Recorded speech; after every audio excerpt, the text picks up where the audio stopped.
What is going on, everybody? We are the Painted Lines, and we are here to talk to you about the Sixers versus Knicks game and what a game it was.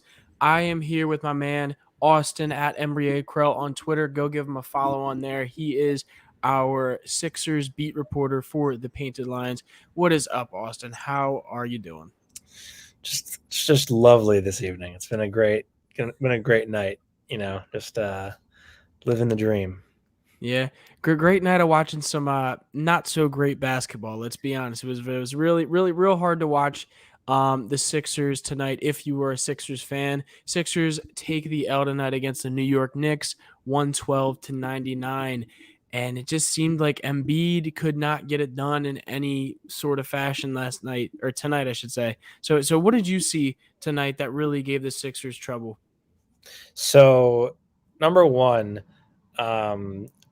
I just kind of felt like when the engine's going to go as Embiid goes. And so, like, I get it. His knee might be hurting. I get it. He might not feel like you might see Mitchell Robinson and whoever else, Julius Randle, and say, like, I really don't want to bang around with them down low all night.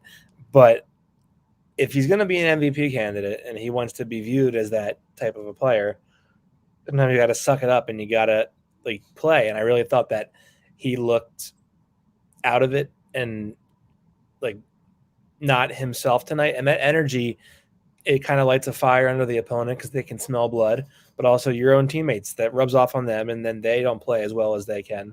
And I thought all around he was not he did not help the cause really at all tonight, and it kind of was a domino effect down the chain.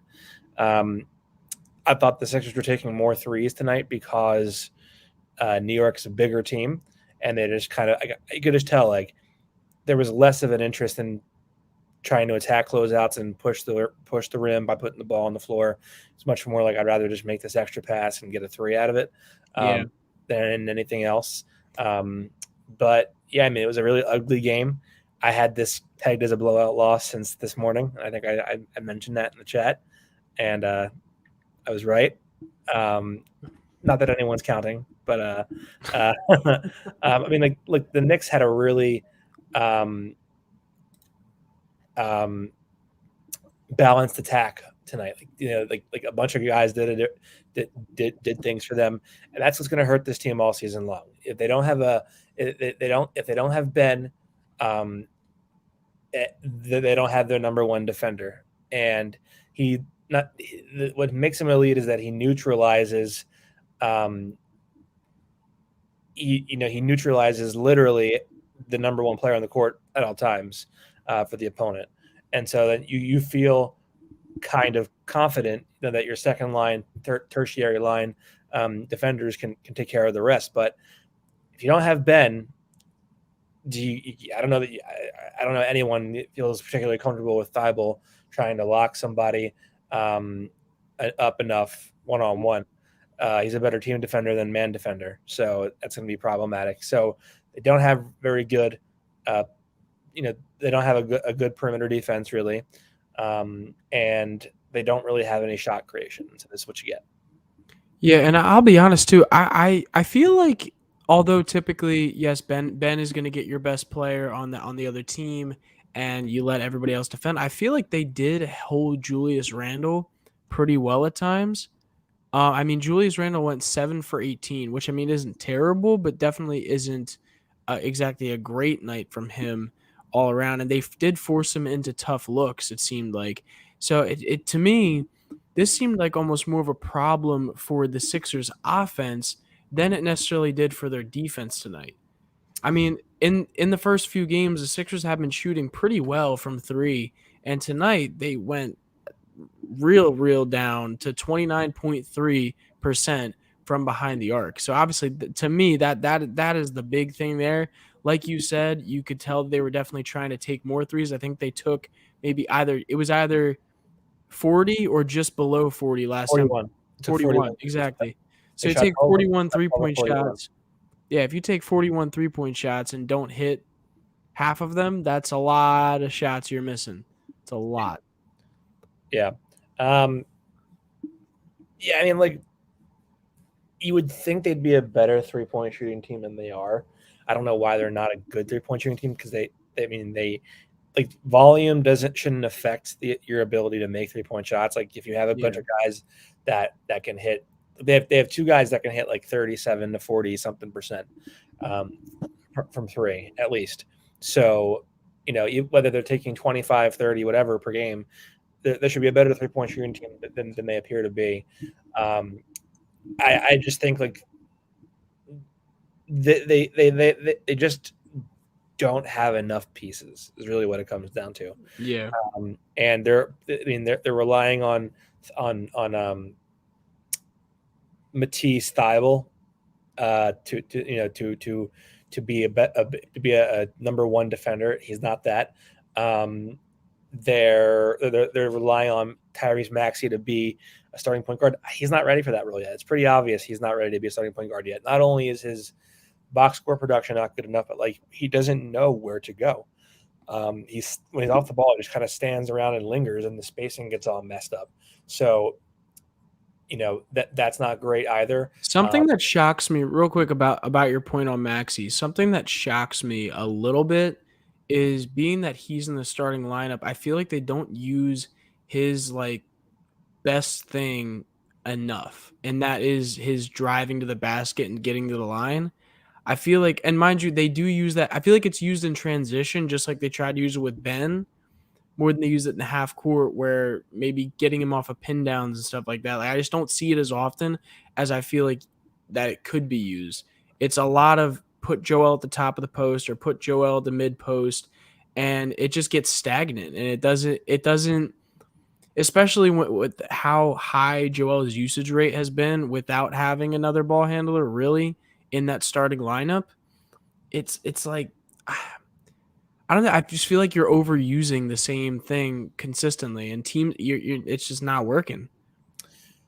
So, yeah, I think that's accurate. I think part of it is like Joel's knee obviously hurts, and they're trying they're trying to minimize that a bit for him and like take that pressure off. So as a result, there's not, he's initiating a lot from the high key, and the reason that it kind of like you kind of forget about it is because he's running it into DHO, so it's kind of yielding some sort of offense in some way. So it doesn't look that it doesn't test out to be that bad by numbers or by the eye test, but he's definitely not initiating as much in the low post as he should, and as a result,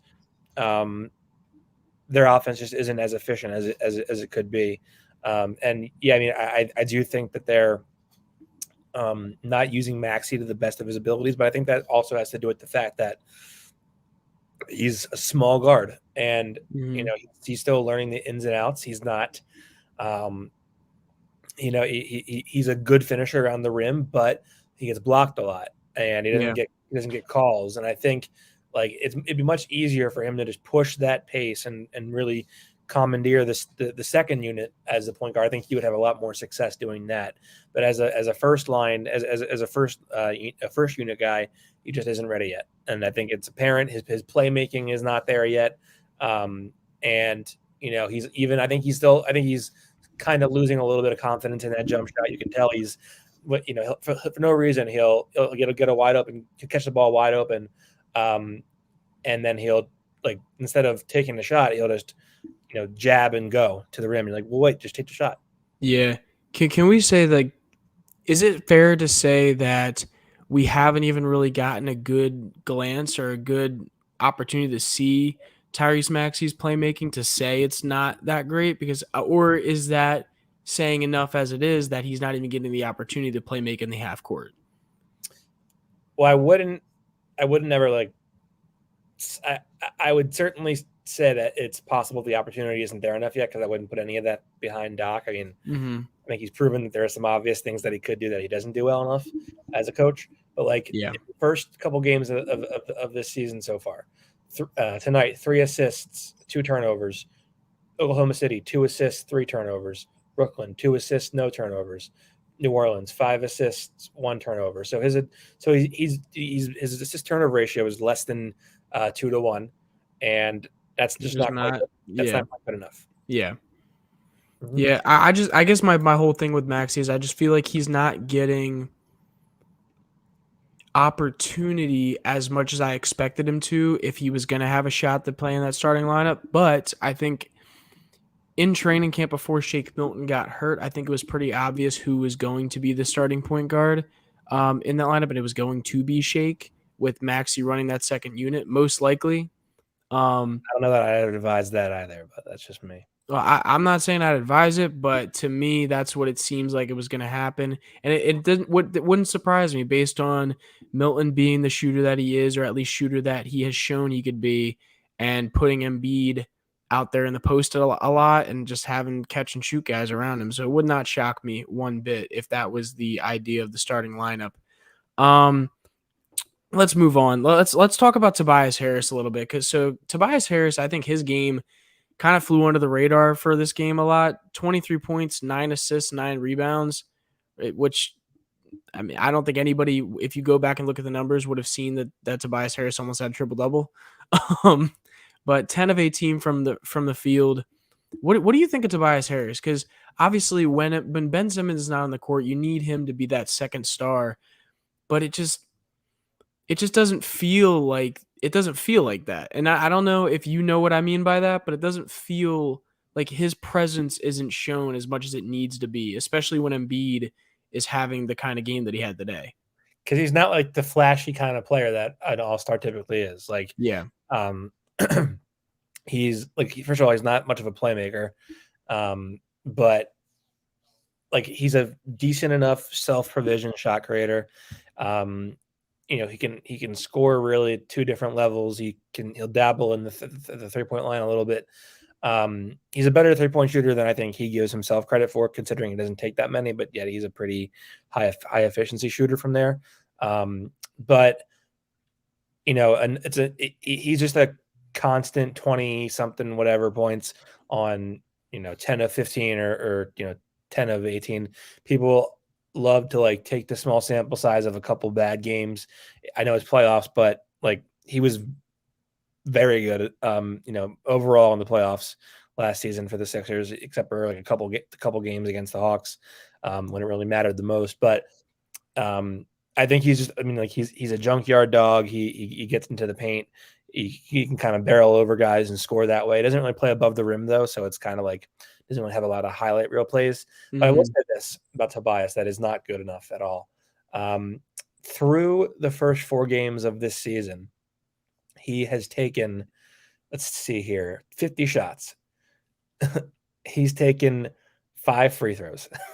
So, well, but realistically, that's been normal for him. Like he seems which is not okay. Which is not okay, being that where he gets his buckets in the mid range and the post more often than not. If he like the fact that he's not getting those free throw opportunities is kind of crazy to understand. But there are times where I feel like he just does not get calls, which is confusing to me. But I also think that, like, okay, fine, he's not an explosive athlete, but I also think that, like, at some point you have to just play. He doesn't do a good job of playing through contact. There are a lot of times where he misses around the rim because he doesn't play well through contact. And again, some of that is he doesn't play above the rim that well. So, Yeah. so he's just isn't athletic. He isn't explosive, and so he's not going to get a lot of calls sometimes. But 5 free. I mean, you put up 50 field goals. 5 free throw attempts is not enough. That's you have to be more aggressive around the rim than that, and more willing to play into contact than that. I don't disagree. I don't disagree at all. Now let's move across the court to the New York Knicks and talk about Kemba Walker a little bit. Kemba Walker, man, he just seems to be a Sixers killer. When in Boston at times he killed us. The Sixers just struggle guarding small point guards. It just always happens. Him, Spencer Dinwiddie. We have it. Sixers got issues. So, do you think Ben Simmons being on this court would have made a huge difference in Kemba getting the threes that he was getting this game? Because I believe he went 5 for 10. Yeah, the second quarter would not have happened. Let's say that real quick. If you did not watch the game, everybody who is watching at the moment, 39-16 in the second quarters. Knicks scored 39 points to the Sixers 16. That is ridiculous. Yeah, it's unacceptable, number one. But number two, like, people can hate Ben Simmons all they want. Tonight, you absolutely you missed him for sure. Kemba would have been disrupted, would have been uncomfortable navigating screens. A lot of threes that were there for the Knicks as a result of miscommunication on ball screens. Those wouldn't have been there, and it would have. Maybe Ben's offense is nothing too snazzy, but the defensive end would have been a much different story tonight, and they might have even won the game. Something else I noticed, not even only on the defensive end, but also on the offensive end. I don't tell me if you see this as well or not. The shooting pocket of passes to our 3-point shooters, to like the Sixers 3-point shooters, I feel like it's apparent that the ball is not getting exactly in a great spot for people a lot of times. Are you seeing that at all? Because I see that a lot. It seems to happen with Danny Green. Seems to happen with Furkan at times. Seth Curry, not as much. I feel like with the dribble handoffs and everything that he runs with Joel, he doesn't have as much of an issue. But I noticed that a lot with more of our off-ball role players. So Seth's shooting 62% from three this year. So I'm not as concerned about him. Yeah. But Danny Green so far is shooting 5-12 from three, so 41.7%. So I don't think it's like I don't think at this point you can really make that argument, but I do see where you're coming from. I think this doesn't seem like shots are being taken in rhythm as much as they were in past years. That's what I'm seeing. Is what I mean by that. Yeah, I mean, I think that's fair in some respects, but I also think just like Ben generates you more open looks because he's so fast that he turns on the jets and teams kind of like they kind of crack and like, well, we got to get to the rim or else this guy's going to which is an unfortunate joke. I guess it's in some ways. Oh man, but, he might just lay it up, but or pass out of it. But well, he will pass out of it because he's creating up in 3-point looks. But the point I'm trying to say here is that Ben is not a self-provisioning shot creator, but he creates a lot of open looks for other people. Yeah, I definitely agree with that. And Brick Simmons might be coming back, so let's not go there yet. Yeah, well, we'll see. We'll see. It's definitely going to be interesting to see how that plays out. And let's ask the big man on screen with me right now. If and when he does come back, when do you think that will be? I think it's going to be in the next couple of weeks. I think in the next couple of weeks he'll be back. I think he would. This is just my guess as a human being and knowing how some humans function. I think he might be thinking like, let's just see how they play, and let's sort of make them miss me a little bit. Is kind of I think could be what he's thinking. So here's what it sounds like. Here's what it sounds like. It sounds like guy breaks up with his girlfriend. Girlfriend waits until the guy misses her. Person waits till person misses somebody else, and it says, "Okay, you have to win me back now." That's what it sounds like you're saying right now. I don't know about any of that, but but I mean, I think some people might say, well, if I come back now, I'm gonna get destroyed, booed, whatever. Yeah. Let's let them play a little bit. Let's see how they do. Maybe they drop a couple games below 500, and and then I come back and then I look and then I play well. That they go on a streak, and then hey, Ben Simmons isn't the worst person ever after all. I mean, I think that honestly, I can kind of see where he'd be coming from in that respect. No, listen, I don't disagree with your sentiments at all. I feel like, and I feel as much as people can be upset and be hard on Ben Simmons' game. I think a lot of people who understand basketball know what he is and who he is. And I mean, yes, he cannot shy away from the embarrassment that happened in the playoffs this past season. There's no way you can look past that. There's no way you can look past some of the flaws in his game. But I will say that there is also a lot of Sixers fans that cannot appreciate what he is in the moment. They're hopeless. And what's up? Just call it what it is. They're hopeless. So you're not exactly wrong. So do you want to get back into this game a little bit more? What is there anything else you saw in this game or any player you want to look at more that caught your eye? Yeah, people tweeting about like fire Doc, like shut the hell up. Like Dude, it's Doc ridiculous. the There is no game. Everyone wants to fire the coach literally every other game. And if you and let's say they fire Doc 3 games from now, like we'll fire the next fucking guy because hey. We gotta. This is not a family program. This is After Dark.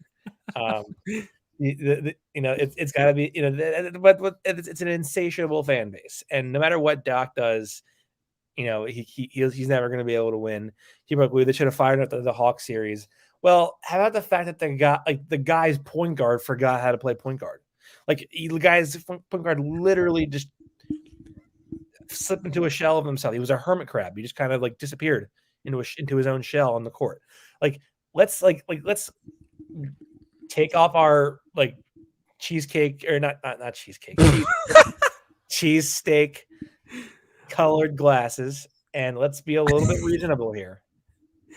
Yeah, I honestly, I think it's ridiculous. I will agree. I think Doc Rivers has his flaws as a coach, just like any other coach does. But I think it is ridiculous that some people look at you have to sometimes look at roster construction and also what your players are doing for you. And just I can honestly say that if you really look at it, Doc Rivers had the Sixers in the best position they could be in for the past how long had it been since the Sixers were the first seed in the Eastern Conference before last year? I don't even know. 2001, I think. Yeah. So that's huge. Obviously, it helps that Joel Embiid has his best season ever.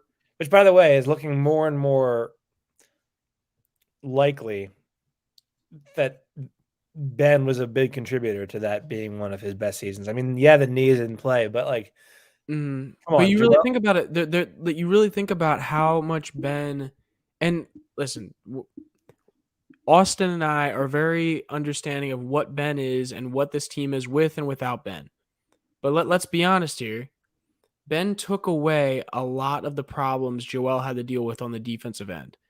It gave Joel a break on that end of the court a lot more than he has now. You notice how much Joel is jumping to try to block balls, how much more Joel is putting pressure on on that knee, having to get down the court faster, and dude, he is sweating his ass off in the first 2 minutes of the game because of how much he's trying to play defense and cover up for the problems Seth and Maxey have on the outside. So yes, I believe Ben has been very complimentary in that way. The only thing you can say opposite wise is half court wise, where you have the offensive half court is more congested. That's the only downside to that, obviously. Now you could really the comes down to well then why not just really pursue hard a second shot creator, and so that way someone that could just sort of release that pressure when Ben tightens up or when they need scoring. Then it's Ben's people or Ben wants to have the ball in his hands.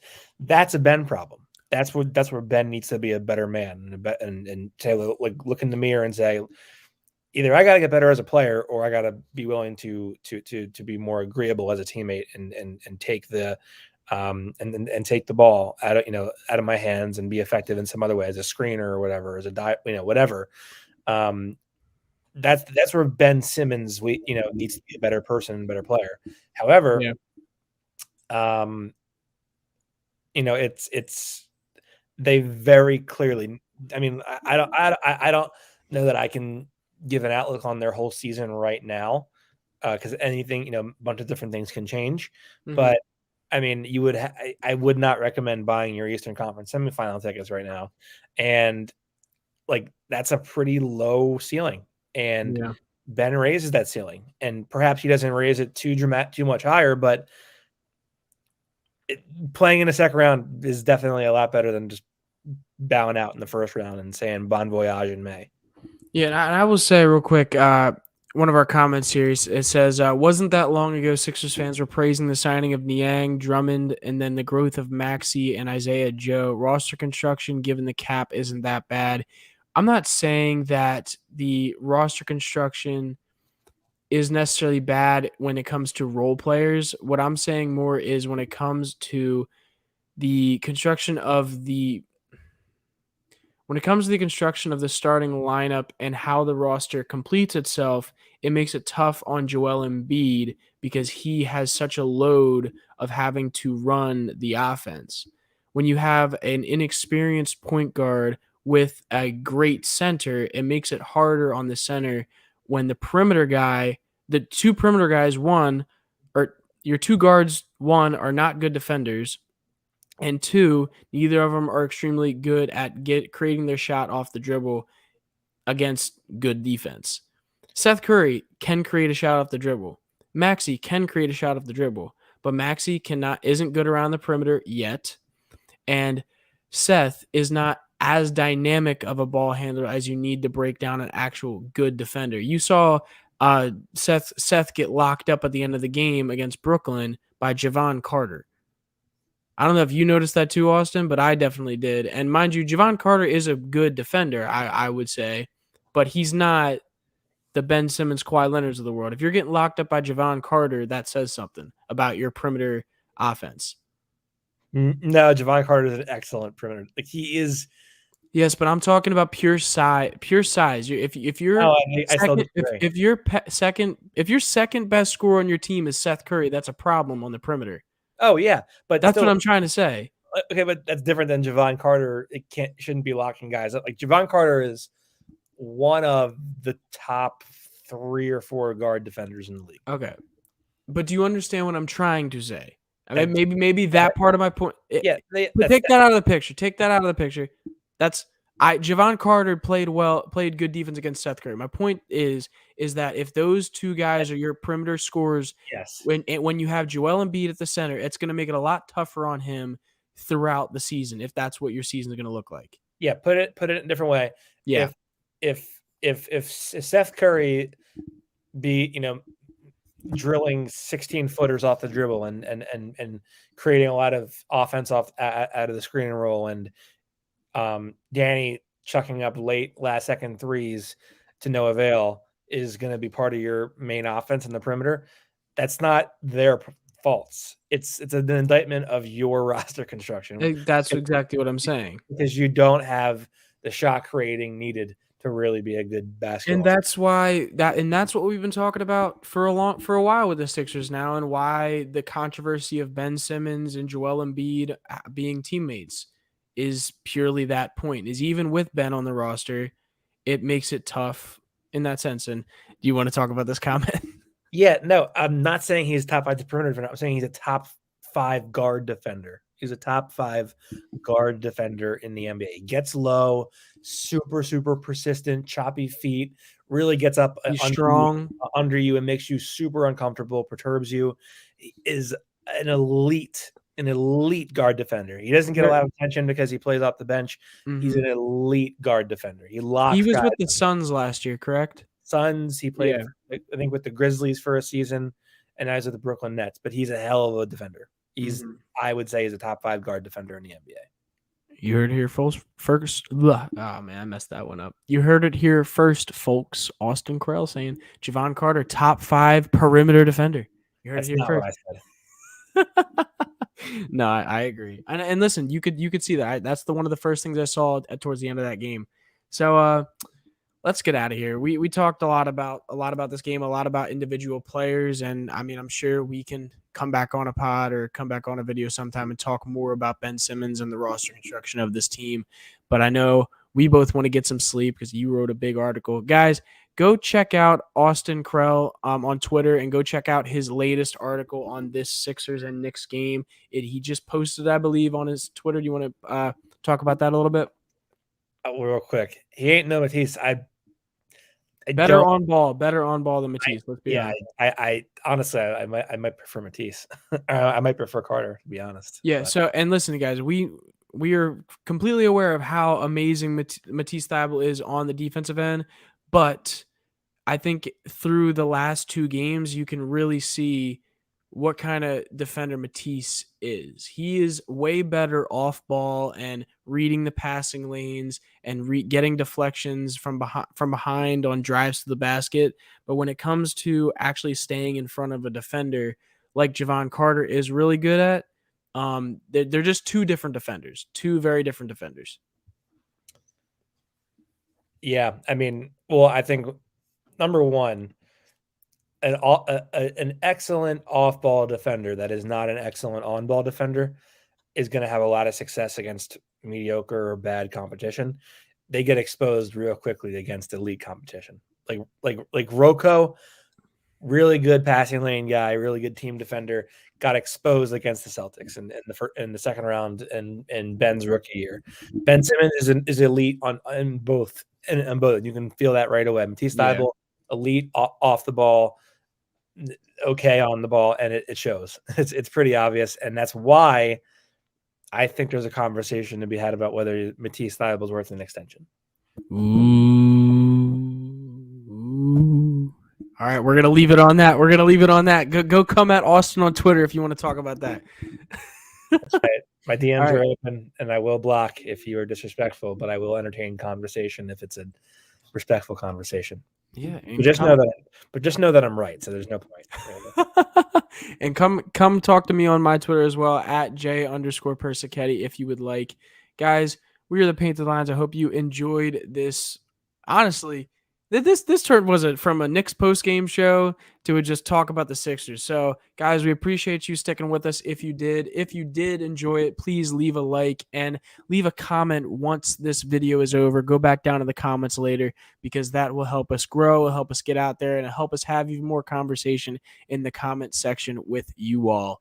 So, we appreciate y'all. Go follow Austin on Twitter. Go follow me on Twitter, and we will see y'all on the flip side, guys. Have a good one. Peace.